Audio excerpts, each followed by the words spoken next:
Numbers का हमारे जीवन में क्या इंपॉर्टेंस है। जी जी और ये जो नंबर दिए जाते हैं जी। एक का सूर्य, दो का, जी। इतना तो मुझे पॉडकास्ट करते करते थोड़ी थोड़ी सी नॉलेज हो गई है इनकी। जी जी सर। तो लेकिन ये क्यों दिया जाता है, आज इसके पीछे हम आपसे राज जानना जी जी। चाहेंगे। लेकिन एक ही अंक सूर्य को क्यों, 2 अंक चंद्रमा को क्यों, 3 अंक क्यों, इनके पास कोई जवाब नहीं। जी कारण है क्योंकि इस पे कोई किसी ने रिसर्च किया ही नहीं। लेकिन हमारे शास्त्रों में पहले से डिकोडेड है। Energy neither created nor distract but it convert one form to another. Another. सूर्य को राजा माना गया है, चंद्रमा को रानी, मंगल को सेनापति, जुपिटर और वीनस। तो 5 नंबर इसीलिए आप बुध को देते हैं। ओके ठीक है। तो आपने ये उपाय के ऊपर भी कुछ रिसर्च किए हुए हैं उपायों पे रिसर्च किया है सर। कि अगर मान लो किसी के एक नंबर में कोई सूर्य कमजोर है, कुछ भी इस तरीके का, हाँ, तो वैसे नाड़ी ज्योतिष फिर हमारे दर्शकों के लिए शॉर्ट में बता दीजिए मतलब क्या होता है नाड़ी, इसका सॉल्यूशन क्या है सर? कि मतलब कि अगर अब इंसान को कोई प्रॉब्लम होती है कुंडली से रिलेटेड तो वो सीधा चला जाता है ज्योतिष से बात करने। अब आपने कहा कि नाड़ी ज्योतिष में वो गलत कर रहा है कि उसमें जो है सेकंड का नहीं बता। हाँ। तो सॉल्यूशन क्या होगा फिर? जैसे किसी की कुंडली में देखता हूँ, मैं अपनी कुंडली लगा दूँ तो देखता हूँ तो कुछ कुछ जो ये ग्रह होते हैं, मतलब ये नंबर्स होते हैं, जो हाउस होते हैं, हाँ। वो कहीं खाली होते हैं। जी, जैसे 10 नंबर खाली है, समझ 9 गया समझ गया। हाँ, तो ये मतलब खाली का मतलब क्या? आज तक हमने ये सुना है कि 1 नंबर वाला सूर्य का होता है, 2 नंबर वाला मून होता है, इस तरीके की चीजें हमने सुनी है। लेकिन ये पॉडकास्ट ऐसा इंटरेस्टिंग होने वाला है कि जिसमें आप विद नॉलेज जानेंगे कि 1 नंबर का सूर्य है तो क्यों है, रीजन क्या है, कौन सा न्यूमरोलॉजी जो है, कौन सा नंबर जो है अगर कुछ प्रॉब्लम दे रहा है तो उसका सॉल्यूशन क्या है। तो ये सब चीजें जो है इस पॉडकास्ट में बात होने वाली है, और साथ के साथ एस्ट्रोलॉजी से रिलेटेड कि ग्रह कितने तरीके के हैं, और ग्रह में जो है अगर कोई कुंडली में कोई चीज खाली है तो वो उसका क्या मतलब हुआ, क्या सॉल्यूशन है उन चीजों का, ये सब इस पॉडकास्ट में बात की जाएगी हमारे इंटरनेशनल एस्ट्रोलॉजर दीनानाथ साहू जी के साथ, जिन्हें यूरोप से 6 अवार्ड जो है वो हासिल हो रखे हैं। तो ऐसे इंटरनेशनल एस्ट्रोलॉजर आ गए हैं हमारे इस पॉडकास्ट में और आपकी जो है इस सभी नॉलेज को जो है वो बढ़ाने वाले हैं। तो जुड़ जाइए इस पॉडकास्ट के साथ, लेकिन वीडियो को अभी से लाइक, शेयर, सब्सक्राइब, कमेंट करना भूलिएगा मत, और नोटिफिकेशन का बेल अभी ऑन कर लीजिए ताकि ऐसे इंटरेस्टिंग पॉडकास्ट आपसे मिस ना हो जाए। चलिए आज का पॉडकास्ट स्टार्ट करते हैं।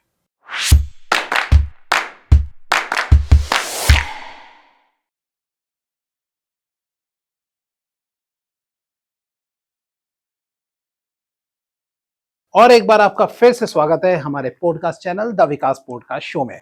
दीनानाथ साहू जी आ गए हैं हमारे सामने। नमस्कार। जी जी नमस्कार जी, कैसे हैं आप? एकदम मस्त। आज के पॉडकास्ट में बड़ी इंटरेस्टिंग बातें होने वाली है। हम 3-4 टॉपिक्स पे टॉपिक लेने वाले हैं, ठीक है? जैसे न्यूमरोलॉजी के ऊपर, एस्ट्रोलॉजी के ऊपर, वास्तु के ऊपर, ठीक है? थोड़ा थोड़ा इन सब चीजों पे टच करेंगे, और मेडिकल एस्ट्रोलॉजी बहुत मोस्ट इंपॉर्टेंट है आपके लिए। और सबसे पहले तो स्टार्ट करने से पहले मैं आपको बधाई देना चाहूंगा कि पहले हमारे शायद ज्योतिष आचार्य है कि जिनको यूरोप के एक्सीलेंस एस्ट्रोलॉजर का अवार्ड मिला है। आपका बहुत बहुत धन्यवाद सर जी, हमारा सौभाग्य है कि आप हमारे सामने बैठे हैं जी। गर्व का क्षण रहा। मैं बेसिकली किसी पर्टिकुलर एस्ट्रोलॉजी नहीं थी, मैंने हर एस्ट्रोलॉजी पढ़ी है। अंक ज्योतिष हो, चाहे वास्तु हो, चाहे नाड़ी ज्योतिष हो, सामुद्रिक शास्त्र के अंतर्गत फेस रीडिंग, हस्तरेखा, शारीरिक बनावट, साथ में हेल्थ इशू। तो इन दौरान मैं ये देखा कि हमारा एस्ट्रोलॉजी तो बाकी जगह बहुत कुछ काम करता है, लेकिन हेल्थ इशू पे जहाँ पे आती है बात, है ना, तो वहां पे हमारा एस्ट्रोलॉजी थोड़ा सा कमजोर हो रहा था, क्योंकि हम बेसिकली केवल वैदिक एस्ट्रोलॉजी ही पढ़ते हैं। जबकि पुराने जमाने में जब हम जाएं पुराने समय में, तो चरक सुश्रुत के समय में जाए, तो उस समय एक अच्छा आयुर्वेदाचार्य, एक सबसे अच्छा पहले वैदिक एस्ट्रोलॉजर हुआ करता था जी। आज दोनों अलग अलग हो गए, तो मैंने इसको कॉम्बिनेट करने का प्रयास किया। और मेरी जो पुरानी पढ़ाई थी यूपीएससी की जो तैयारी में, मैंने ह्यूमन बॉडी, उसमें एक पार्ट होता है बायोलॉजिकल पार्ट भी, और एंथ्रोपोलॉजी चूंकि मेरा ऑप्शनल सब्जेक्ट अभी रहा यूपीएससी में, इंडियन हिस्ट्री और एंथ्रोपोलॉजी, तो मानव विज्ञान, तो उसके तहत मैंने अपनी बायोलॉजी, फिजिक्स, हमारी प्राचीन वैदिक एस्ट्रोलॉजी, सबको मैंने मिक्स अप करके अपने, बेसिकली मैं एक्चुअल में रिसर्चर एस्ट्रोलॉजर हूँ। अच्छा। हर चीजों की नई रिसर्च करता हूँ। तो जैसे अंकों का है, जैसे अंक ज्योतिष पे मेरे रिसर्च है, जो आपको किसी किताब में नहीं मिलेंगे, ना आज तक के, आज टिल इन टाइम तक के। इसके बाद ये मेरा फ्लो हो जाएगा जी। मैंने अपने रिसर्च किसी को केवल पेपर में, वॉलपेपर में जो हमारा एस्ट्रोलॉजिकल है उसमें छपा है। लेकिन बाकी बहुत लोगों ने कहा सर अपने रिसर्च पेपर आप किताबों के रूप में दीजिए। तो आपके तो मतलब रिसर्च पर ही यूरोप ने आपको जो है हाँ, एक्सीलेंस अवार्ड अंक दिया है। ज्योतिष उसमें मुझे 6 चीजों पे दिया, मेनली 3 चीजों पे दिया। अच्छा। एक वास्तु पे मेरा जो नया दृष्टिकोण है समाज का और कैसा स्ट्रक्चर होना चाहिए हम्म। उस पे दिया, और अंकों का उद्भव। आज तक आप न्यूमरोलॉजी में आपको तमाम न्यूमरोलॉजर मिल जाएंगे कि जैसे सूर्य का 1 अंक, चंद्रमा का 2 अंक, सभी बताएंगे, सभी किताबों में है। लेकिन आप सूर्य को ही 1 अंक क्यों देते हो, आप 2 अंक क्यों नहीं देते? तो चलिए आज का हम जो पहला टॉपिक है तो आज इसी से स्टार्ट करते हाँ, हैं बिल्कुल कि बिल्कुल। सबसे पहले तो एक बात बताइए, नंबर्स का हमारे जीवन में क्या इंपॉर्टेंस है, जी जी और ये जो नंबर दिए जाते हैं कि जी। 1 का सूर्य, 2 का, जी। इतना तो मुझे पॉडकास्ट करते करते थोड़ी थोड़ी सी नॉलेज हो गई है इनकी। जी जी सर। तो लेकिन ये क्यों दिया जाता है, आज इसके पीछे हम आपसे राज जानना जी जी, चाहेंगे। ये जो नंबर है सर एक्चुअल में अंक पहले जो- एक एक करके बताइए, हाँ, जी 1 जी से लेकर 9 तक जी में जी। क्या क्या है। अंकों का पहले जब कुछ भी नहीं था तो केवल पहले स्वर था, वर्ण आए। कथाओं में शिव जी की जो डमरू जो निकलती है वहां से, सॉरी, तो स्वर निकले। माता सरस्वती की वीणा से स्वर, जो शिव जी की डमरू में सब समाये, तो वहां से सब 52 वर्ण, स्वर और समस्त चीजें निकली। उसमें अंकों का भी ऐसा माना जाता, मतलब शास्त्रों में वर्णित है। अच्छा। अंकों का भी, तो अंकों का भी वर्णन एक्चुअल में हमारी जो एस्ट्रोलॉजी है, मेन एस्ट्रोलॉजी है, उसमें डेट का है। जैसे पहले तिथि लिखते थे, त्रयोदशी, एकादशी, अब लिखते हो आप 1 2 3, हाँ जी। है ना। पंचमी तिथि, तिथि मानते हैं हमारे में। या न्यूमेरोलॉजी एक्चुअल में ये फॉरेन बेस्ड है, फॉरेन बेस्ड है जी। क्योंकि भारतीय ज्योतिष में न्यूमेरोलॉजी नाम की कोई चीज ही नहीं है। अच्छा, है ना। ये भारतीय में है ही नहीं हाँ, न्यूमरोलॉजी। क्योंकि वो ज्योतिष नहीं है, वो ज्योतिष का एक छोटा सा पार्ट है, अंकों का पार्ट है। जैसे हम खेल खेल में जो खेलते हैं ना, उसमें पार्ट है। लेकिन लोग आज, चाहे आप मीडिया का बोलिए, चाहे आपका यूट्यूबर्स या जो भी XYZ, तो बहुत 60 ज्योतिष में अंकों का भी छोटा छोटा रिसर्च करना, लेकिन वैसा नहीं है। ये एक्चुअल में अंक प्लेनेट को डिकोड करते हैं, इतना तो न्यूमेरोलॉजर बताते हैं। लेकिन 1 ही अंक सूर्य को क्यों, 2 अंक चंद्रमा को क्यों, 3 अंक क्यों, इनके पास कोई जवाब नहीं है। जी। कारण है क्योंकि इस पे कोई किसी ने रिसर्च किया ही नहीं। लेकिन हमारे शास्त्रों में पहले से डिकोडेड है, अब आपको उसको खोजना पड़ेगा। अच्छा। जिसको मैंने अपना रिसर्च का नाम दिया, वास्तव में ये मेरा रिसर्च नहीं है, हमारे ऋषि मुनियों ने पहले से इस पे लिख छोड़ा है। Okay. और जैसे आजकल जैसे अंक ज्योतिषाचार्य जो भी होते हैं, न्यूमेरोलॉजर होते हैं, अंकों के माध्यम से हर व्यक्ति की प्रॉपर्टीज बताते हैं। वो एक छोटा सा पार्ट है, उसमें फ्यूचर नहीं बताया जा सकता। जी। जैसे मैं आपको बताता हूँ, एक पूरी गाड़ी है, मैं व्हीकल का ले रहा हूँ, तो आप मान चलिए वो उसके एक छोटे से चक्के हैं।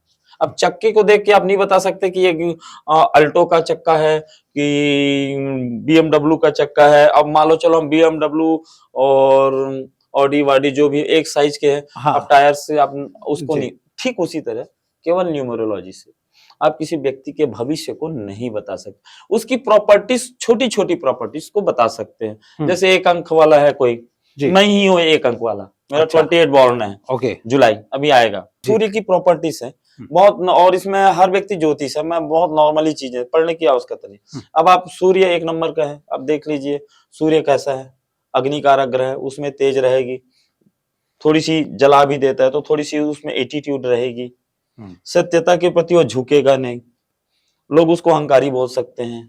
स्वाभिमानी रहेगा, किसी के बुलाने पर भी वो 10 बार बुलाने पर 1 बार जाएगा। अच्छा, क्योंकि राजा है, सूर्य को राजा डिकोड के, राजा को आप 1 बार आ जाना बोलोगे तो नहीं आएगा, उसके पास बकायदा उस प्रोसेस से जाना पड़ेगा जी, उसके सम्मान की रक्षा के लिए जाए, तब वो राजा आएगा आपके पास। ये है। तो छोटी छोटी प्रॉपर्टी आप डिकोड कर सकते हैं। जैसे 3 नंबर वाला है, जुपिटर है, जुपिटर उसको हम डिकोड, एक से चलते सर, एक पे आपने सूर्य बोला, दूसरे पे तो मैं सबसे पहले ये बता देता हूँ जो मेरे लेटेस्ट रिसर्च है। हाँ जी। शायद टिल इन टाइम, आज तक के इतिहास में मेरा ऐसा दावा है, और अभी तक मैंने इसको पेटेंट कराया तो किसी का आया भी नहीं है। अच्छा, हाँ, तो आप शेयर करना चाहेंगे? हाँ बिल्कुल सर, इसको चूंकि आप पेटेंट करा लिया हूँ इसको, तो दूसरा अपना होने का दावा भी नहीं कर सकता, क्योंकि मेरे रिसर्च है जी। तो मैं हर चीज को साइंटिफिकली जोड़ता हूँ। हम आधुनिक फिर फिजिक्स की भाषा में एवरीथिंग इज साइंस है, और जी। केवल शब्द अलग अलग थे, तो आज भी वही है। साइंस में, फिजिक्स में एक सिद्धांत है, energy neither created nor destroyed but it convert one form to another. Another form. जी। ऊर्जा न तो उत्पन्न की जा सकती है, न ही नष्ट की जा सकती, केवल उसका एक से दूसरे रूप, तो दूसरे रूपों में रूपांतरण होता है। अब यहाँ क्या होता है कि हम अंकों को जब लिए तो पूरी सृष्टि में हम 9 प्लैनेट्स को भी ये डिकोड करते हैं। ठीक है। और तो एक अंक हम सूर्य को क्यों लेते हैं? क्यों लेते हैं? हम जो सौर परिवार में रहते हैं, जिसमें 9 प्लैनेट हैं, है ना, according to astrology, according to astrology, है ना। और वास्तविक हम रियल भौतिक विज्ञान में जाए तो चंद्रमून को प्लेनेट माना नहीं गया है ना। प्लेटो ने किसको? मून को, चंद्रमा को। ओके। हाँ, चंद्रमा को प्लेनेट नहीं माना गया है। अच्छा। आज की जो भौतिक विज्ञान है, लेकिन हमारे एस्ट्रोलॉजी में या हमारे ऋषि मुनियों ने जो है उसको माना है। उसका कारण बता रहे हैं। मैंने सुना था राहु केतु को नहीं माना जाता था प्लैनेट जो है। नहीं सर, उसको नहीं कह रहा हूँ। अच्छा। आज के आप जो एस्ट्रोनॉट हैं, भौगोलिक जो विज्ञान है, अंतरिक्ष विज्ञान में, जैसे प्लूटो को अभी प्लेनेट से हटा दिया गया है। उसके अलग अलग पहले मानते थे आप। अच्छा। आप प्लूटो को नहीं है, जो बीच में कुछ जगह विज्ञान हुआ था 2016-17 के आसपास, प्लूटो को प्लेनेट से, क्योंकि उसका पाथ सही है। उसके बहुत सारे कंडीशंस हैं कि ग्रह किसको माने जाए। ओके, ठीक है। और उसमें तो चंद्रमा को जो आधुनिक विज्ञान में शुरू से वो तो उपग्रह माना गया है पृथ्वी का। हाँ, प्लेनेट नहीं है, ग्रह नहीं है, उपग्रह है। ओके। तो लेकिन हमारे एस्ट्रोलॉजी में ऐसा नहीं है। हमारे एस्ट्रोलॉजी का जो फिलॉसफी है अलग है। इसमें क्या होता है, जैसे हम पृथ्वी पे रहते हैं, पृथ्वी पे जीव कारक ग्रह, पृथ्वी पे जीवन है, हम पृथ्वीवासी हैं, तो जो ज्योतिष भी लिखा गया है, और सबसे पहले मजेदार बताता हूँ, ज्योतिष जो लिखा गया है भारतीय परिप्रेक्ष्य, भारतीय संस्कृति और भारतीय प्राइमेट को लेकर लिखा गया है। जैसे हमने ज्योतिष में कहा कोई बच्चा का ये इसका रंग काला होना चाहिए, एस्ट्रोलॉजी देख के, ये अगर मैं यूरोप में जाके इसको करूंगा तो नहीं होगा। हाँ, सही बात है। वही चीज मैं बता रहा हूँ, लोग इस चीज को काला हो ही नहीं सकते। बिल्कुल, प्राइमेट है, हेरिडिटी है। तो भारतीय, जितना हम जम्बो द्वीप उस समय कहा जाता था कि ईरान से लेके यहाँ तक, तो जिसको ज्यादा नहीं खींचूंगा। हाँ, मैं तो जो मेरे लेटेस्ट रिसर्च बोलता हूँ। अच्छा। हम एक ही अंक सूर्य को क्यों देते हैं? क्योंकि पृथ्वी पे है हम, सूर्य है इस सौर परिवार का मालिक। अच्छा। तो एक अंक हम जब देते हैं तो सूर्य जो ऊर्जा बताए ना, ऊर्जा का उत्पत्ति सूर्य से, और ज्योतिष में सूर्य को राजा माना गया है। राजा इसलिए माना गया क्योंकि ऊर्जा का स्रोत वही है। अच्छा। और सब चीजें एनर्जी पे ही टिकी है सर। दूसरा है सूर्य, चंद्रमा, हालांकि सूर्य से ऐसे टकराती है पृथ्वी पे, और पृथ्वी से रिफ्लेक्ट होके चंद्रमा पे प्रकाश जाती है, तो वही फिर चमकता है। और चूंकि चंद्रमा बहुत नजदीक है, लेकिन उसकी भी शीतलता हम पे, उसका प्रभाव, चंद्रमा का प्रभाव पृथ्वी पर पड़ता है। आप ज्वार भाटे से आप देख सकते हो, साइंस इसको डिकोड करता है। तो अब एक अंक सूर्य को क्यों दिए? क्योंकि ऊर्जा का पूरा स्रोत कौन है? सूर्य। एक अंक, इसीलिए हम एक अंक हमेशा हम सूर्य को देते हैं। अच्छा। 2 अंक, अब उसको राजा माना गया है। चंद्रमा को ज्योतिष में मून को रानी माना गया है। अच्छा। हाँ, मून को रानी माना गया है। इन्फॉर्मेशन। अच्छा। हाँ, 9 ग्रहों में शॉर्टकट में बताता हूँ। सूर्य को राजा माना गया है, चंद्रमा को रानी, मंगल को सेनापति, जुपिटर और वीनस, शुक्र और बृहस्पति ये मंत्री हैं। अच्छा। जो है ना, और शनि उनका सेवक है, बुध राजकुमार माना गया है, युवराज जिसको बोलते हैं। अच्छा। और राहु केतु को चोर माना गया है। अच्छा। ठीक है ना, जो माना गया है जी। इस तरीके से 9 प्लैनेट कवर होते हैं सर। ओके। और 9 अंक इसको दिए गए हैं। तो पहला अंक हम सूर्य को इसलिए मान लिए, वो एनर्जी को। दूसरा, एनर्जी का स्रोत प्रकाशवान ग्रह, अकॉर्डिंग टू सापेक्ष का सिद्धांत, जो आइंस्टीन का रिलेटिविटी का सिद्धांत है, सापेक्ष लेते हैं तो चंद्रमा की भी प्रकाश पृथ्वी पे पड़ती है। तो 2 प्रकाशवान ही ग्रह है। तो 2 नंबर, और चंद्रमा को रानी माना गया। 1 नंबर आप राजा को दोगे तो 2 नंबर आप किसको दोगे? रानी। ऊर्जा और चंद्रमा शीतलता का प्रतीक है, और ये गर्मी का। ठंडी और गर्मी मिलके जीव उत्पन्न करते हैं सर। जैसे कि आप कोई भी बीज होता है, अंकुरित करते हैं तो उसमें नमी होती है और सूर्य का प्रकाश भी होता है, तब उस बीज का अंकुरण होता है। प्रकृति में हर चीज सेम है, ये प्राकृतिक बीजों का हुआ। इंसान में जब बीजों का रोपण होता है तो स्त्री जो चंद्रमा कहलाती है, पुरुष जो सूर्य कहलाता है, सूर्य और चंद्रमा, स्त्री और पुरुष का जब मिलन होता है, समागम होता है, जीव की उत्पत्ति चंद्रमा धारण करती है। अच्छा। और तो जो तीसरा ना, तो पहला एक नंबर सूर्य ऊर्जा का स्रोत, उस ऊर्जा को एडाप्ट किया चंद्रमा रानी। 2 नंबर आप देते हो प्रकाशवान ग्रह। 3 नंबर जब जीव की उत्पत्ति होती है, नाड़ी ज्योतिष में जीव कारक ग्रह जो है जुपिटर को माना गया है। अच्छा, हाँ, जुपिटर। और जैसे बच्चा गर्भ में आता है, जीव होता है उसमें, 3 नंबर आप जुपिटर को देते हैं, इसलिए जो अंक ज्योतिष में 3 नंबर जुपिटर। अब बच्चा जब बाहर निकलता है, उसको पता होता है मेरा माँ कौन है, मेरा फादर कौन है, उसको ठंडा गर्म चीज का पता होता है? किसी चीज का पता नहीं होता, भ्रम में रहता है उसको। अचानक ठंडी चीज, छोटे से बच्चे, अगर 1 दिन का भी बच्चा है, आप देखना उसको गर्म चीज लगेगा तो थोड़ा ठीक है, ज्यादा गर्म उसका हाथ, जबकि वो तो 1 दिन का बच्चा है, ठंडी लगी तब भी उसका हाथ ऐसे अनकॉन्शियस में भी, भ्रम है, उसको पता नहीं है, लेकिन वो महसूस कर रहा है, और लेकिन भ्रम है, क्लियर नहीं हुआ। तो जब बच्चा पैदा होता है, संसार माँ के पेट से बाहर आता है, तो भ्रम में रहता है संसार, उसको ना ठंडा गर्म किसी चीज के छू को देखते हैं। तो 4 नंबर आप भ्रम का कारक देते हो। भ्रम का कारक एस्ट्रोलॉजी में राहु को माना गया। अच्छा, हम तीसरे की बात कर रहे थे। तीसरा नंबर जुपिटर, जीव आ गया। अच्छा, जीव कारक ग्रह 3 नंबर आप डिकोड करते हो जुपिटर को, ठीक है, बृहस्पति को। ओके, अच्छा, चौथे में भ्रम। हाँ, जब बच्चा बाहर निकल जाता है, संसार में आ जाता है, तो उसको किसी चीज की पता नहीं होता, उसको माँ कौन है ये पता नहीं होता। अच्छा, भ्रम रहता है उसको, तो वो राहु से रिलेटेड। हाँ, 4 नंबर राहु का होता है। अच्छा, लेकिन जैसा जब बच्चा धीरे धीरे बढ़ता है, इसको ठंडा है, ये गर्म है, ये खाने की चीजें है, थूकने की चीजें, या मम्मी है, ये पापा है, ज्ञान होता है उसको संसार का। और ये ज्ञान का कारक कौन होता है? बृहस्पति। नहीं सर, बुध। अच्छा, बुद्धि आती है उसमें। आपका भ्रम कब दूर होगा? जब आपको बुद्धि होगा। ज्ञान तो आ गया, अंदर आ गया, पेट में आ गया। बुद्धि का कारक, बुद्धि होगा तब आप पागल को देखियो किसी चीज को करते हुए, नहीं है उसको बुद्धि होती नहीं, चली जाती है। तो 5 नंबर इसीलिए आप बुध को देते हो सर। ओके, ठीक है। 5 नंबर आप डिकोड करते हो मरकरी को। हाँ जी। अब जब बुद्धि आ जाती है इंसान, तो उसको समझ जाता है ये कड़वा चीज है, नहीं खाना है, ये मीठा है, खाने का है, ये पहनने का है। जब बुद्धि आ जाती है, ये गाड़ी चलाने का, लग्जरियस। कोई भी इंसान क्या ढूंढता है? लग्जरियस सबसे पहले। सब छोटा बच्चा आपको ध्यान करते मिलेगा क्या? नहीं मिलेगा। खाने की चीज देखेगा, खेलने की चीज, मतलब जितनी लग्जरियस है, मेरे को कार चाहिए, मोटर चाहिए, बच्चा बोलता है ना भाई जी। तो जब बुद्धि आ जाती है, तो इंसान ऐश्वर्य, संसार की समस्त ऐश्वर्यों को प्राप्त करना चाहता है। और समस्त ऐश्वर्य को प्राप्त करने के लिए 6 नंबर आप वीनस को देते हो, शुक्र।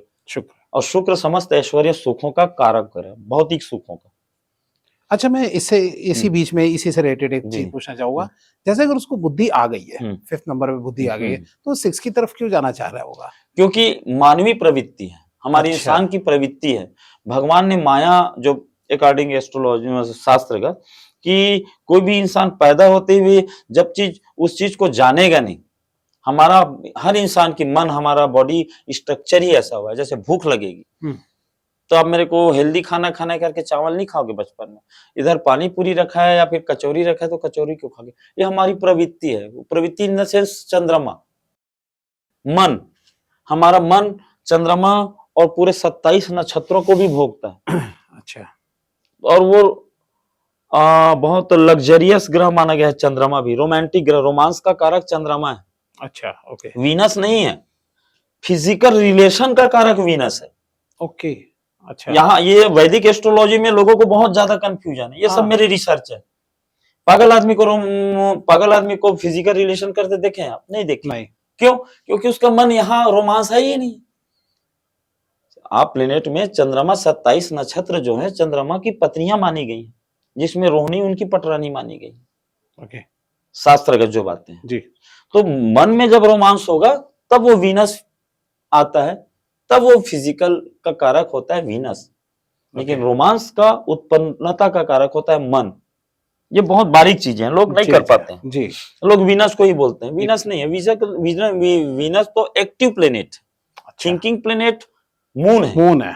ओके, ये ऐसे हाँ, पहली बार सुन रहा हूँ ये सब। नहीं सर, ये बहुत क्लियर है। लोगों को क्या होता है, लोग पढ़ना चाहते हैं, लेकिन आज क्या है, सबको आगे बढ़ना है, थोड़ा सा ज्योतिष बढ़ना है, पढ़ना है, कॉर्पोरेट, और उनकी मजबूरियां भी हैं, अपना करियर बनाना है। मैं इसमें किसी को दोष नहीं देता जी, मेरी मजबूरियां नहीं है, मेरा पैशन है ये। ओके, खोजना मेरा पैशन है।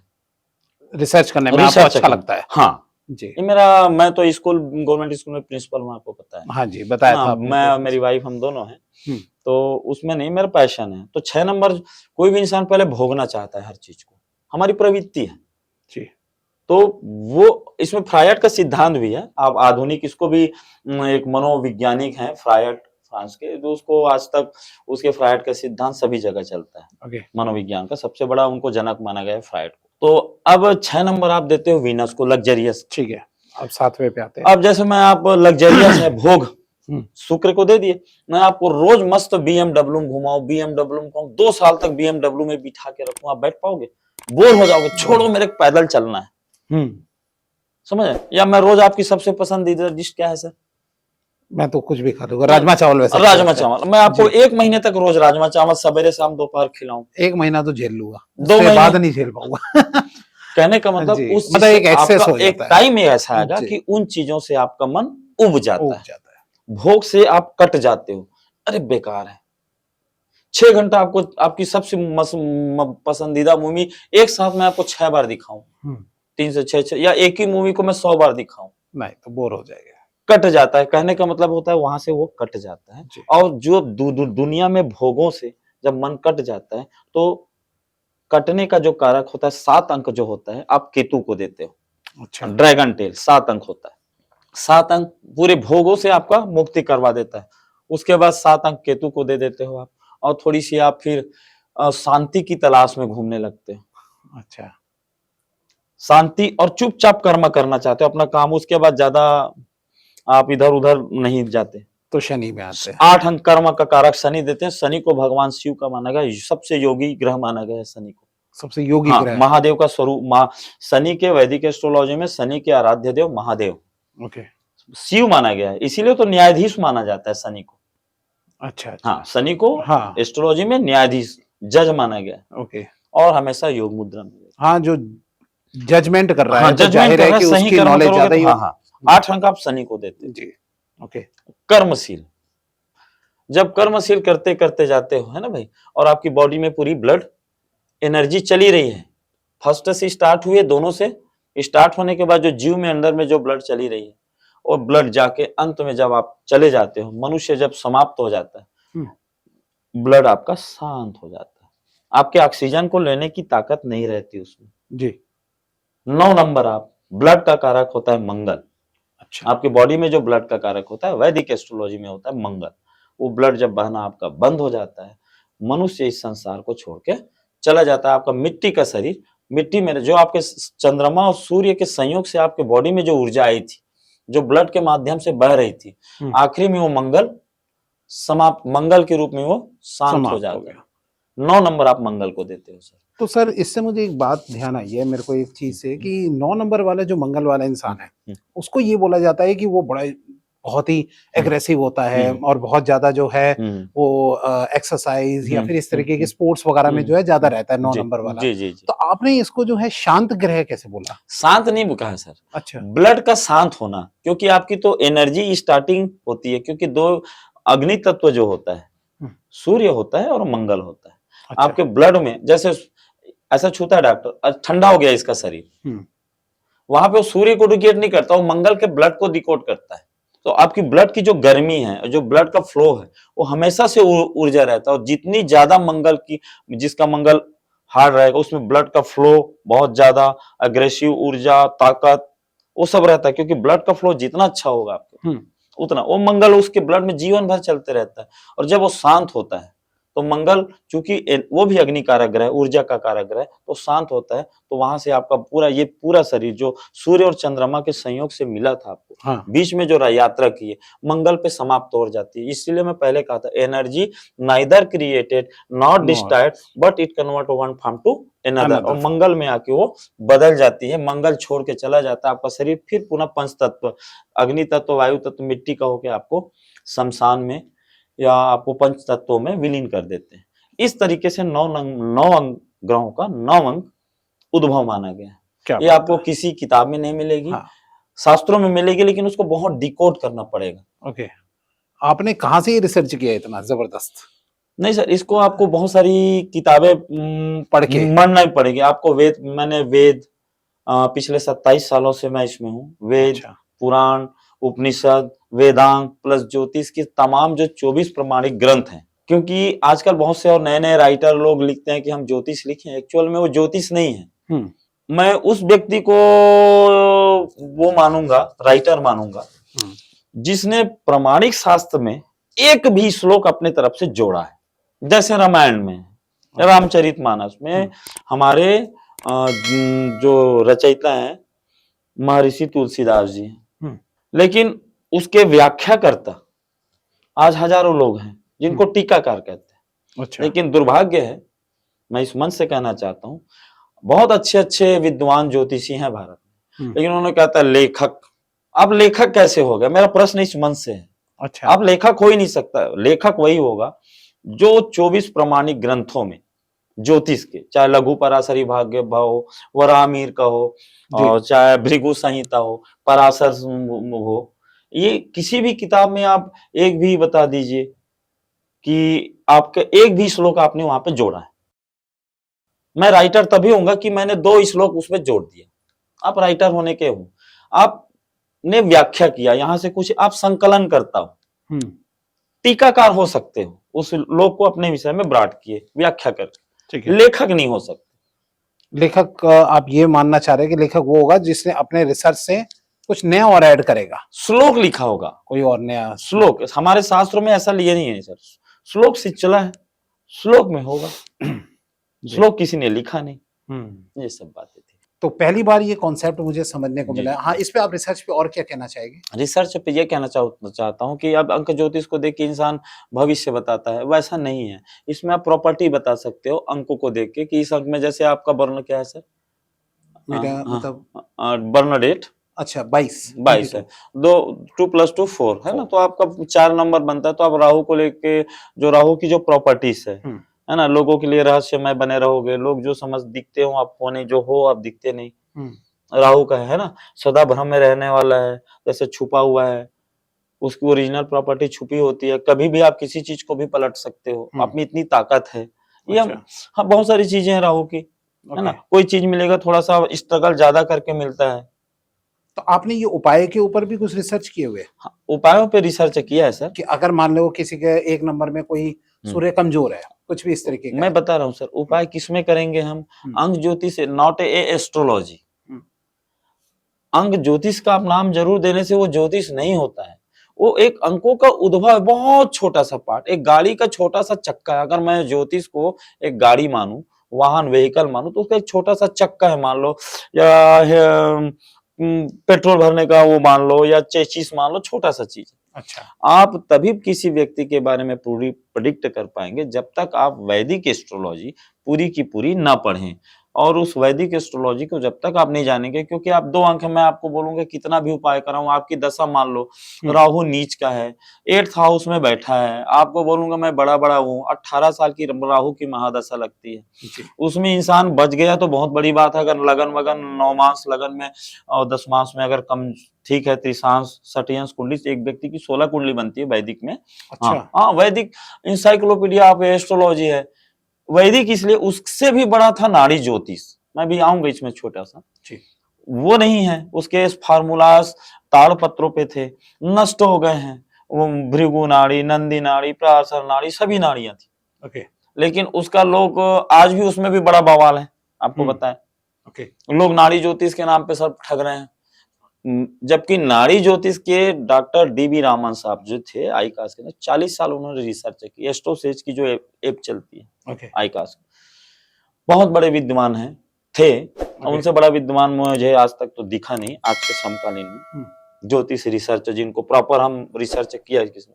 उन्होंने कहा कि 90% ज्योतिष नष्ट हो गया। अब जैसे आपका है, आपका मैं समय बताऊं, आपका जो बर्थ है कितना समय बाई बर्थ? 3:20 है ना। हाँ। सेकंड नहीं बता पाएंगे आप? नहीं, सेकंड नहीं। और लोग नाड़ी ज्योतिष वाले क्या करते हैं, 3:20 करके डाल देते हैं। अच्छा। जबकि आपको सबसे बड़े बताता हूँ, नाड़ी ज्योतिष में 152 सर नाड़ी। नाड़ी ज्योतिष में अभी इसमें समझाना चाहोगे या फिर आप ऐसे डिटेल में कुछ बोलना? डिटेल में अगले में समझा देंगे। अगले में समझा हाँ, देना। तो वैसे इस नाड़ी ज्योतिष फिर हमारे दर्शकों के लिए एक शॉर्ट में बता दीजिए, मतलब क्या होता है नाड़ी ज्योतिष नाड़ी का? ज्योतिष सबसे पहली ज्योतिष है सर। इसमें 152 नाड़ी होती है अच्छा, और हर नाड़ी का अलग पूरा प्रॉपर्टी होता है। जैसे अंक जो आप बोलते हैं ना, एक अंक, उसमें पूरी एक नाड़ी के आधार पे पूरे व्यक्ति का, वो कब से पैदा हुआ, कितना जन्म लिया, कितने उस, जैसे आप अभी दिल्ली, आज से 1 लाख पहले दिल्ली नहीं रहा होगा, 1 लाख साल पहले हाँ, दिल्ली नहीं नहीं था, रहा लेकिन दूसरा शहर रहा होगा। 1 लाख साल पहले उस सबसे शॉर्टकट है कि इसमें नाड़ी ज्योतिष में 3050 करोड़ लोग इस पृथ्वी पे पैदा होंगे और सबकी कुंडलियां, उनका नाम क्या होगा, उनकी वाइफ का नाम क्या होगा, उनके बच्चे होंगे, कितने बच्चे होंगे, उन बच्चों का नाम क्या होगा, अच्छा, पूरी, और क्या क्या करेगा और कब वो जाएगा जीवन में, वो पहले से सबका, महर्षि अगस्त, महर्षि पराशर, महर्षि भृगु, सभी ने लिख के ताड़पत्रों में लिख के मंदिरों में सुरक्षित कर दिया। अच्छा, ये लाखों सब साल पहले से ही पहले से कुछ लिखा फिक्स हुआ है, सब पहले से आपके बारे में आपका ताड़पत्र मिल जाएगा, पूरा आपको पता चल जाए, आपके माता पिता का नाम ये है, आपकी पत्नी का नाम ये होगा, आपकी पत्नी ये करेगी, आप ये काम फिर करेंगे, कितना आपके इतने परसेंट बच्चे। सच है? 1000%, क्योंकि आज भी 5-10% ताड़पत्र जीवित हैं, मतलब मंदिरों में हैं, या जिनके पास, जिनको जो हाथ लगा अच्छा, उस व्यक्ति का नाम, तो साउथ में मिलता है नाड़ी, अधिकांश नष्ट हो गए, जबकि पूरे भारत के मंदिरों को सबसे सुरक्षित जगह समझा जाता है, लेकिन कालांतर में वो नष्ट हो गए। लेकिन उस नाड़ी ज्योतिष के जो फार्मूला हैं, जैसे आपका, आप कितना समय बताया सर? 3:20 3:20। उसके बाद आपको सेकंड बताना पड़ेगा, क्योंकि 24 सेकंड में नाड़ी बदल जाती है। ठीक है, अगर 3:20 आपका 24 सेकंड न हो के मान लो 36 सेकंड हो गया, तो वो आपका जो नाड़ी ज्योतिष का जो नाड़ी निकलेगा, जो नाड़ी आएगा, वो नाड़ी गलत रहेगा आपका, क्योंकि बच्चों का जो जन्म निकलने वाला, जो गर्भनाल से जब काटते हैं, वो टाइम लेते हैं, वो सेकंड में भी रहना चाहिए। 24 सेकंड से भी ज्यादा अंतर हो गया तो आपकी फ्यूचर में की गणना नहीं की जा सकती, क्योंकि नाड़ी ही बदल जाती है और एक ही नाड़ी निकलती है, उस नाड़ी से आपकी पूरी भविष्य प्रेडिक्ट होती है। तो मतलब आज तक जो भी हम देखते आए हैं या कोई हमें बताता है ज्योतिष, तो ये सब सब बेकार फाल है, से सब यही बड़ी बड़ी किताबें लिख रहे हैं, हाँ, नाड़ी ज्योतिष सीखें, ये करिए। मेरा हमेशा कहना है, सीखे मत बोलिए, पहले आप उस पे पहले ये बताइए कि वो टाइम 24 सेकंड वाला जो टाइम है, आजकल अब हो रहा है, आजकल कुछ डॉक्टर्स जो है, जो हॉस्पिटल में जन्म ले रहे हैं, इतना बज के इतना मिनट इतना सेकंड, अच्छा बोल रहे हैं अब कुछ कुछ बोल रहे हैं, उनका नाड़ी ज्योतिष से निकाला जा सकता है। अच्छा, हाँ, तो लेकिन उसके फार्मूलास 90% नष्ट हो गया, आप 10% बता सकते, केवल लग्न, जिसको नंदी नाड़ी बोलते हैं, वही बस आप लग्न गोचर बता सकते हो कि 2 साल के अंदर इस आपके साथ क्या घटनाएं होगी। अच्छा, उसके आगे आप नहीं बता सकते, तो आपको डिपेंड ऑन होना पड़ेगा वैदिक एस्ट्रोलॉजी पे। ओके, वैदिक एस्ट्रोलॉजी सबका इंसाइक्लोपीडिया है। अब बताए ना, 1 अंक वाला है, आप ये करो यहां तक पहुंचोगे, नहीं पहुंचेगा, राहु की दशा है मान लो। चलो 1 अंक वाले का मालिक सूर्य है मान लिया मैं, ठीक है, मान लो उसका सूर्य वैदिक कुंडली में 6 लॉर्ड है या 8th लॉर्ड है, जैसे मकर लग्न में, मकर लग्न में 8th लॉर्ड मृत्यु भाव का स्वामी बनता है, उसको अंकों से कोई मतलब, वो ज्योतिष से कनेक्टेड ही नहीं है। जबकि वैदिक एस्ट्रोलॉजी पूरी गाड़ी है, आपकी स्टीयरिंग से लेके, इंजन से लेके, डीजल से लेके, पेट्रोल से लेके, सब। क्या होती है सर वैदिक एस्ट्रोलॉजी? वैदिक एस्ट्रोलॉजी होती है सर, जिसमें आप चंद्रमा के नक्षत्र, जो व्यक्ति जिस टाइम में पैदा होता है, वहां से उसकी एक कुंडली बनती है, जन्म स्थान, नाम ने मतलब जन्म दिनांक, जन्म समय, जन्म स्थान के बाद से कुंडली बनती है। वैदिक एस्ट्रोलॉजी में एक व्यक्ति की 16 कुंडलियां बनती है। एक व्यक्ति की लग्न कुंडली, नवमांश कुंडली, तृतीयांश कुंडली, सप्तमांश कुंडली, दशमांश कुंडली, षट्यांश कुंडली, 7 तक जाता है। अच्छा। उसमें फिर 12 भाव बनते हैं, जो भा चक्र बोलते हैं, 360 डिग्री का, जो आप खाना देखते हैं ना एस्ट्रोलॉजी, वो 30-30 डिग्री का एक एक भाव होता है, हर भाव अलग अलग भाव होता है। पहला भाव आप होते हो, उसको हम काल पुरुष की कुंडलियां मानते हैं। सेकेंड भाव कुटुंब का, धन का, थर्ड पराक्रम, मित्र, फोर्थ भाव सुख, फिफ्थ आपका संतान, विद्या, पूर्व जन्म, छठा रोग, ऋण, शत्रु, सातवां आपका विवाह, लाइफ पार्टनर, व्यवसायिकता, आठवां मृत्यु भाव, 9th या फॉरेन का भाव जोड़ देते हो, 9th धर्म कर्म, 10th वर्किंग फील्ड, 11th आपकी समस्त इच्छा लाभ मनोकामना, और 12th हाउस आपका डेथ, हॉस्पिटल, मृत्यु, मोक्ष का भाव माना जाता है। क्या बात है, पूरे के पूरे एक्सप्लेन कर हाँ दिया आपने। हाँ, ये बस शॉर्टकट में। जी, तो जी, जी। इस वैदिक एस्ट्रोलॉजी के बाद उसमें ग्रहों के अलग अलग लग्न होते हैं। फिर उस लग्न में जैसे आप यहाँ में मुझे पावरफुल दिख रहे हैं, लग्न कुंडली, पता चला आप में अंदर से मेरे को आप मेरे बारे में गलत विचार रख रहे हैं। अच्छा। वैसी लग्न कुंडली में जो प्लेनेट दिख रहे हैं, नवमांश कुंडली में वो कैसे हैं, पता चला यहाँ पावरफुल है, वहां कमजोर हो गया, तो आपको फल नहीं मिलता है। लोग जानते नहीं, केवल लग्न कुंडली देख के प्रिडिक्ट करते, और वो फाइल प्लेनेट है। उसके बाद आपको गोचर भी देखना पड़ेगा, आपकी राशि, जैसे आपका नाम है विकास, है ना, और आपकी कुंडली मैंने देखी है, आते ही आप बताए थे तो सर देखिए, तो आपकी वृषभ राशि भी बनती है, आपका एटीडीज नाम और हुआ है। कई लोग क्या करते हैं, बाई बर्थ अलग नाम, अक्षर अलग होता है, राशि अलग, नाम दूसरा लिख देते हैं जी। तो वो ऐसा नहीं चलता है। अब BMW के पीछे अल्टो लिख दोगे तो वो अल्टो नहीं होगा, BMW। जी जी। तो आजकल बहुत सारा खेल चल रहा है, तो मुझे इससे थोड़ा सा दुखी हूं कि हमारा रिसर्च केवल व्यावसायिकता पे जा रहा है लोगों का। जी। आप व्यावसायिकता अपना करियर बनाइए इस पे, लेकिन एक ज्योतिषी के पास, चाहे वो न्यूमरोलॉजर हो चाहे जो भी हो, बहुत विश्वास, सब तरफ से परेशान हो जाता है, हार जाता है, उसका ताकत काम नहीं करता है, ना पैसा, ना धन, ना पावर, तब वो आपके पास आता है। इसका सॉल्यूशन क्या है सर? कि मतलब कि अगर अब इंसान को कोई प्रॉब्लम होती है कुंडली से रिलेटेड, तो वो सीधा चला जाता है ज्योतिष से बात करने। अब आपने कहा कि नाड़ी ज्योतिष में वो गलत कर रहा है कि उसमें जो है सेकंड का नहीं बताया, हाँ, तो सॉल्यूशन क्या होगा फिर? कैसे, कहाँ जाए बंदा? हर कोई को दीनानाथ साहू जी तो मिलेगी नहीं, तो फिर कैसे करेंगे फिर वो? तो उसको ये मानना चाहिए सर, इसीलिए हमारे शास्त्र में इसके पिछले एपिसोड में बताया था कि ईश्वर आराधना और भक्ति को इंसान कभी ना छोड़े। अच्छा। जैसे जो पावर जिसने आपको बनाया है वही आपको बचा सकता है, स्वाभाविक है। आप घर के मालिक हैं, आप अपने बच्चे का बना भी सकते हैं। आप अब 2 चाटा भी मारेंगे तो आपका बच्चा थोड़ा सा बुरा मानेगा नहीं।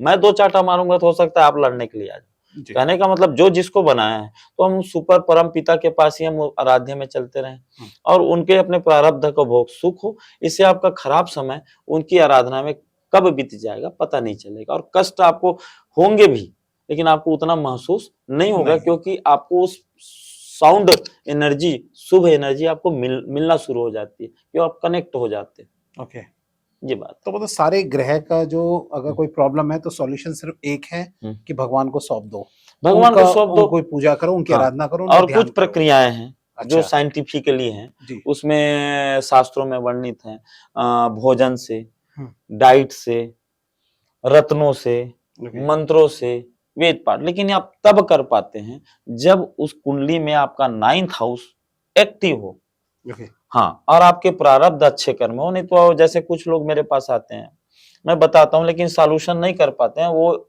घटनाएं घट जाती है, क्योंकि मैं माध्यम हूं, मैं बचाने वाला नहीं हूं। जैसे डॉक्टर है, doctor as a processor, not a result. वो रिजल्ट देने वाला नहीं है। अगर ऐसा 100% वो रिजल्ट देने वाला होता तो कोई भी हॉस्पिटल से कहीं भी लाशें नहीं निकलती। सही। डॉक्टर इसीलिए बोलता है हम प्रयास कर रहे हैं, वो नहीं बोलता हम रिजल्ट देंगे। वैसे ही एक एस्ट्रोलॉजर केवल प्रयास करता है सॉल्यूशन देके, लेकिन सॉल्यूशन मिलना नहीं मिलना, फॉलो करना, फॉलो करने के बाद उस सॉल्यूशन से वापिस उसको फायदा होना नहीं होना, उसके अपने खुद के प्रारब्ध और कर्म। हम ऐसे आते हैं। ओके। आप स्रोत हो, आप बल्ब हो, वो मीटर का है, हम केवल ट्रांसफार्मर है। ओके। ऐसा देना चाहते हैं। बीच में लाइन कट रही है, उसके जिम्मेदार आप हो, हम केवल नहीं। लेकिन हम क्या करते हैं, हमने किया ऐसा करके हम अपना श्रेय लेना चाहते हैं, जबकि हम बीच के आदमी हैं। आप और उस सुपर कनेक्टिविटी के बीच कोई नहीं है। और आपके में लिखा है ठीक होना, ऐसे आके आप दीनानाथ साहू आपको स्टोन पहनाएगा तब आपको फायदा होगा, वो पहले से प्रारब्ध में निश्चित है। तो ये मतलब फिर अगर कोई इस तरीके की प्रॉब्लम लेके आता है तो आप सॉल्यूशन कैसे देते हैं? उनकी कुंडली देख के, फिर उसके बाद उनके कुंडली देख के, ग्रहों का षडबल देख के, उनकी महादशा देख के, उनके योग कारक अयोग कारक ग्रहों का, उनका मेन कुंडली में सबसे पावरफुल, हर कुंडली में 9 ग्रह होते हैं लेकिन सबसे पावरफुल योग कारक ग्रह एक अलग होता है। अच्छा। उसको आपको खोजना पड़ेगा। लोग जनरली नहीं करते हैं। लोग क्या करते हैं, कुंडली देखे, लग्नेश, पंचमेश, भाग्येश, 3 चीज को देखे, वहां से आप देख के दे दिए। लग्न को सबसे अच्छा माना गया वैदिक एस्ट्रोलॉजी में, फिर 9th हाउस, 5th हाउस को, इसको विष्णु भाव बोलते हैं। तो लग्न को इसलिए क्योंकि वो विष्णु और केंद्र भाव दोनों का स्वामी होता है लगन। त्रिकोण और केंद्र दोनों का स्वामी लगन होता है। बाकी केंद्र और त्रिकोण का भाव का लोग रत्न पहनाते हैं। लोगों ने इस पे भी रिसर्च नहीं किया। आपने दुर्भाग्य है। रत्नों वगैरह पे भी रिसर्च हाँ, बहुत रिसर्च किया सर मैंने, अच्छा और मैंने उपायों पे ही रिसर्च किया, अच्छा और वो रिसर्च मेरे पर्सनल है, और मेरे 25 साल के मेहनत को मैं क्या कि यहाँ नहीं बता पाऊंगा, उसके लिए क्षमा कीजिएगा। अच्छा नहीं बताएंगे। जी। फिर भी शॉर्ट में अगर आप किसी को कोई उपाय बताना चाहे किसी चीज में, अगर कोई प्रॉब्लम से जूझ रहा हो तो। अब तो उसके लिए उनकी कुंडली देखूंगा सर, कुंडली और देखो। उनको मैं रत्न प्रिस्क्रिप्शन ज्यादा करता हम्म। हूँ, क्योंकि मंत्रों का या पूजा पाठ का इसलिए नहीं करता हूँ क्योंकि भगवान भाव को ग्रहण करते हैं। मैंने अभी कहा भगवान को आप राइट समर्पित कर दीजिए, जी। वो आपको ले जाएगा। हम्म, एक तो है ना, नहीं आप भगवान आपको सौंप दिया है तुम्हारे यहाँ, तो तुम बहुत अच्छे अच्छे भजन जी है, बस इसको सौंप दीजिए और अपना कर्म कर्म करते जाइए। करते हैं।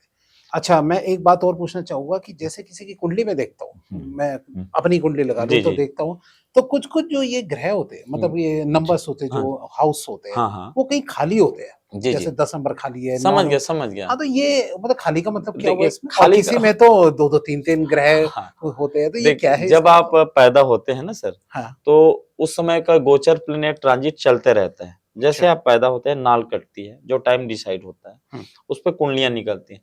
तो 12 खाने कितने होते हैं, 12, 12 360 डिग्री, जी वही भा चक्र है पूरा। उसमें 30-30 डिग्री एक एक ग्रह को माना गया, जी और भाव को, और 9 प्लेनेट होते हैं। तो अभी मान लो जैसे चल रहा है, तो ज्वाइंट में अभी चलते हैं, तो कोई प्लेनेट अभी कुछ दिन के लिए, जैसे बुध शुक्र और सूर्य, बुध का 28 दिन, हम्म, शुक्र अभी कभी वही 27-28 दिन, 28 दिन, चंद्रमा का 27 दिन, सूर्य का 1 दिन, एक मंथ। ये अच्छा बहुत छोटे ग्रह हैं, अचानक एक साथ और सब आगे पीछे घूमते हैं। सूर्य से 2 घर आगे शुक्र नहीं जा सकता, ओके 2 घर पीछे 2 घर आगे अधिकतम, क्योंकि हमेशा अधिकतम है ना, नहीं तो आगे पीछे रहते हैं बुध और शुक्र, ओके क्योंकि उनका भी 1 महीना सूर्य खुद का 1 महीना है, हम्म अपना चक्कर 1 महीना, इसलिए आप मंथ गिनते हो ना। जी चंद्रमा का 27 दिन में, बुध का वही 28 दिन में, मंगल का 45 डेज, हम्म कभी कभी वो 7-7 8-8 महीने भी रहता है। मंगल के बारे में लोग नहीं जानते हैं। अच्छा हाँ, कि मैं लोग बोलते हैं मंगल 7 महीने से है, हाँ लेकिन मंगल का तो पूरा करने का, सूर्य का चक्कर करने का 45 दिन है। ऐसा क्यों? वो लीप ईयर में होता है सर। अच्छा लीप ईयर में मंगल 6-6 7-7 माह एक चक्कर लगाते रहता है। ओके। तो मतलब ये जो खाली चलते हैं तो मतलब वो एक तरीके वो खराब है, नहीं, खराब खराब नहीं है माना सर, जाता है। दृष्टियां होती हैं। अच्छा 2 चीज होता है, मैं बता, वैदिक ज्योतिष से इंसाइक्लोपीडिया पूरा ब्रह्मांड है वो। उसमें बहुत सा अलग अलग, वराहमिहिर का आप नक्षत्र शास्त्र पढ़ोगे, कालिदास का अलग पढ़ोगे, भाव चक्र का अलग पढ़ोगे, मेल होता है। लेकिन 2 चीज है वैदिक, एक भृगु और दूसरा पराशर। अच्छा क्या है ये। भृगु ने, ऋषि भृगु ने दृष्टियों को महत्व दिया। अच्छा जो आप खाली बता रहे हैं ना, एक्चुअल में वो खाली होते नहीं, हम्म, उन पे ग्रहों की दृष्टियां होती है, वो भाव होता है अलग अलग, कि आपका ये वर्किंग फील्ड है, उसके खाली भरने से नहीं होता है। मान लो मैंने आपकी कुंडली देखी, आपकी कुंडली कन्या लगन की कुंडली है, अच्छा लेकिन उसका आपका वर्किंग बोलता हूँ 10th लॉर्ड है। ठीक है 10th लॉर्ड भी मिथुन राशि बनता है, आपका वर्किंग एरिया। तो आपको वर्किंग एरिया जैसे बुध है तो ये मीडिया में, ठीक है राहु क्योंकि उच्च का है तो और मीडिया में, फाइनेंशियल सेक्टर में, है ना, प्रोफेसर, गणित का प्रोफेसर, वित्त फाइनेंस वित्त में आता है, बुध इसका मालिक होता है। राइटिंग, लेखन, पत्रकारिता इस वर्ग में आती है। ये पत्रकारिता है तो भाग है, हाँ जी। तो इसमें ये मेन नॉलेज नॉलेज ही एक तरीके से शेयर हाँ हो रही है। पत्रकार ये वाली जो जी है जी जी है ना, तो वो आपका वर्किंग था। अब वो आप खाली है, मान लो 10th हाउस, ऐसा नहीं है, लेकिन आपका बुध अगर लगन में है, हम्म लगन में तो पंच महापुरुष राजयोग भद्र योग बनाया है। योग, पराशर ऋषि ने योगों पे वर्क किया, ओके और भृगु ऋषि ने दृष्टियों पे वर्क किया। अच्छा हाँ, 2 चीज है। ओके ऋषि भृगु ने दृष्टियों को ज्यादा, कि उनका ग्रह जहां बैठे वहां तक तो ठीक है, लेकिन उनकी दृष्टियां महत्वपूर्ण है। ऋषि पराशर बाद में उन्होंने कहा कि नहीं, योग महत्वपूर्ण है, अच्छा और दोनों पूर्ण नहीं है। इसके बाद और धीरे धीरे, चूंकि हमारे ऋषि मुनि जानते थे कि अंतिम कुछ नहीं है, इसमें रिसर्च और परिवर्तन बाद में वराहमिहिर आए, कालिदास जी आए, बहुत सारे आए, लघु फिर बाद में 42 सूत्र लिखे गए, 60 मतलब संक्षिप्त उसका सार बनाया गया, ओके लघु पराशरी भाष्य, ये सब शास्त्र हैं सर। यहाँ से आप लोग आजकल क्या करते हैं, संस्कृत सीख के, ये सब अधिकांश पुस्तकें संस्कृत में है, जी उसको संस्कृत सीखना नहीं चाहते, उसको सीख के वहां से मूल किताब को पढ़े, तो लोगों में कंफ्यूजन नहीं रहेगा। ओके मैंने कोशिश यही किया, इसीलिए मेरी अंग्रेजी पहले बहुत अच्छी थी, मैंने संस्कृत, देखो आप पूरी भाषाओं का जिसका प्रैक्टिस करते रहोगे, फिर मैंने उसके लिए स्पेशल संस्कृत सीखी। तो ऐसा है तो अंक ज्योतिष का अंकों का उद्भव यही रहा। कई लोग आजकल होते हैं कि ये नंबर लिखिए आपको धन मिलेगा। हाँ। ऐसा नहीं है। आप कोई कुंडली हो तो बताए ना, एक चक्के से लेके आप गाड़ी की अंदाजा लगा ही नहीं सकते, उसको आपको पूरा जाना पड़ेगा। जी। उस पूरा जाने के लिए केवल एक ही एस्ट्रोलॉजी है वर्तमान में, जिसके फार्मूलाज भी हैं, वो है वैदिक एस्ट्रोलॉजी। तो मतलब ये सब जो आजकल हो रहा है ये सब ऐसी है, फ्रॉडबाजी है, मतलब फ्रॉडबाजी नहीं कह सकते। क्या होता है ये एक्चुअली में फॉरेन इनका है इंटरटेनमेंट, फॉरेन वाले इसको इंटरटेनमेंट मानते हैं। हाँ, और आजकल ये चलता भी बहुत। जैसे आजकल छोटा सा चीज बता रहा हूँ, 2 मिनट का समय लेंगे जो समाप्त करने से पहले, कि आजकल फॉरेन एस्ट्रोलॉजी है 15 मार्च से 15 अप्रैल तक जन्मे वाले सब बच्चों का एक ही राशि माना गया उसमें। हाँ जी। क्यों माना गया? क्योंकि वो जो फॉरेन जो एस्ट्रोलॉजी जो चल रही है उसमें वो लोग मनोरंजन का साधन माने, क्योंकि उनके पास अपने विरासत में कुछ नहीं है अभी कर रहे हैं, तो उन लोग सौर मास को मानते हैं, 1 महीना का, 1 महीना, और वास्तविक को मानते हैं। क्योंकि सूर्य, अब इसके पीछे मैं थोड़ी सी लॉजिक नहीं मतलब साइंटिफिकली बताऊं, सूर्य 23.5 अंश ऐसा झुका हुआ है, हर 60 साल 72 साल में छोटा छोटा ऐसा मिनट में झुक रहा है। तो निरयन सायन पद्धति और निरयन पद्धति, इसकी मैथमेटिक्स की भाषा है, हम इंसान नहीं समझेंगे जो, लेकिन जो एस्ट्रोलॉजर है वो समझ जाएंगे। सायन पद्धति, ये सायन पद्धति को मानते हैं। सायन मतलब वास्तविक। जैसे सूर्य 1 महीना में घूम रहे हैं तो उसी को मानते हैं, इसलिए लोग 15 मार्च से, और ये अश्वनी नक्षत्र से स्टार्ट होता है पहले सूर्य, वहां से लोग माने। और हम लोग क्या करते हैं, पीछे खींच के लेते हैं, हम लोग उसको स्थिर माने, और हम लोग चंद्रमा पे चलते हैं। तो ये जैसे विकास, जैसे एक छोटा सा और उदाहरण इसको बताता हूँ, जैसे विकास जी कहाँ रहते हैं? दिल्ली में रहते हैं, ठीक है। ये फॉरेन एस्ट्रोलॉजी हो गई सूर्य के हिसाब से। 15 मार्च से 15 अप्रैल तक जन्मने वाले जितने भी बच्चे जन्मेंगे सबका नंबर 1 स्वामी रहेगा, और सबको एक ही राशि मानते हैं। तो ये आई थिंक इतनी है ना, प्रूव नहीं है कि सही अब हमारा कैसा स्थिर है, हम चंद्र पे चलते हैं। चंद्रमा 2.25 दिन में 8-9 नक्षत्रों को भ्रमण कर लेता है। 2.25 नक्षत्रों को 27 दिन में, एक दिन में 2.25 दिन में 2.25 नक्षत्रों को 27 दिन में पूरे नक्षत्रों को कर लेता है। तो हमारा क्या होता है कि हम कौन सा, विकास जी दिल्ली में रहते हैं, दिल्ली के नोएडा इलाके में रहते हैं, नोएडा इलाके के मकान नंबर इसमें रहते हैं, वो चरण में आ जाता है। चंद्र राशि का कौन सा नक्षत्र में, फिर उसके हर नक्षत्र के 4 चरण, प्रथम द्वितीय तृतीय चतुर्थ, तो एकदम एग्जैक्ट अक्षर मिलता है। और उस चंद्र राशि से फिर, जैसे मेरा नाम है, मेरा पूर्व भाद्रपद नक्षत्र, स्वामी राशि गुरु, और नाम का अक्षर दी, तो दीन आना, एकदम एग्जैक्ट। कहने का मतलब है बिल्कुल एग्जैक्ट जो है, तब जाके और ऐसे नंबर से जो है हम नहीं पहचान नहीं सकते। ये आप एक टाइम पास या प्रॉपर्टीज खेल खेल में हम बोलते हैं ना, क्या ये कर सकते हैं। फ्यूचर के लिए आपको तो वैदिक एस्ट्रोलॉजी पे, और वो नंबरों में ये नंबर लगाए तो आपको पैसे मिलेंगे, ऐसा नहीं है। आपके तो धन योग को देखना पड़ेगा। आप में फकीरी योग है तो पूरा नंबर लगा लो, और मैं तो खुद को बोलता हूँ अगर ये नंबर से लाभ होगा ये है तो सॉरी टू सो, सभी न्यूमरोलॉजर को बोल रहा हूँ, किसी को बुरा लगने वाली बात नहीं, खुद ही पूरे नंबर लिख लो, अंबानी जी जैसा धनपति बन जाओ। सही बात है। जैसे मैंने अभी लास्ट पॉडकास्ट में आपसे पूछा था, अगर तंत्र में इतना ही वो है तो प्रधानमंत्री बन जाओ। मेरी कंट्रोवर्सी इसी चीज पे है। मेरे खुद के मित्रों से, हालांकि मैं मंचों पे नहीं कहता हूँ, मेरी कंट्रोवर्सी इसी चीज पे कि आप वास्तविकता को स्वीकारने बोलिए लोगों को। आप वो इंसान जो ज्योतिष को एक तो मानने वाले कम है, जो मान रहा है वो भ्रम का शिकार हो, आप भ्रम मत दो। चलिए, बहुत अच्छा लगा आज का पॉडकास्ट आपके साथ, बहुत ही ज्यादा नॉलेज मिली विद साइंटिफिकली ऐसा क्यों है और कैसे है। तो आई थिंक आप सबको भी बहुत पसंद आया होगा पॉडकास्ट। तो अगर अच्छा लगा हो तो प्लीज कमेंट में मुझे बताना। हम सर को दोबारा बुलाने वाले एक बहुत ही इंटरेस्टिंग टॉपिक पर, तो कमेंट जरूर कीजिएगा, और वीडियो को अभी से लाइक, शेयर, चैनल को सब्सक्राइब और नोटिफिकेशन का बेल अभी ऑन कर लीजिएगा, ताकि ऐसे अच्छे नॉलेजेबल और बहुत बढ़िया पॉडकास्ट जो है आपसे मिस ना हो जाए। सर, आप हमारे पॉडकास्ट में आए, इसके लिए बहुत बहुत धन्यवाद। आपको भी बहुत बहुत धन्यवाद सर, आप लोगों ने मुझे बुलाया, अपने मंच पे स्थान दिया, इसके लिए हार्दिक आभार है आप लोग। Thank you so much sir. नमस्ते।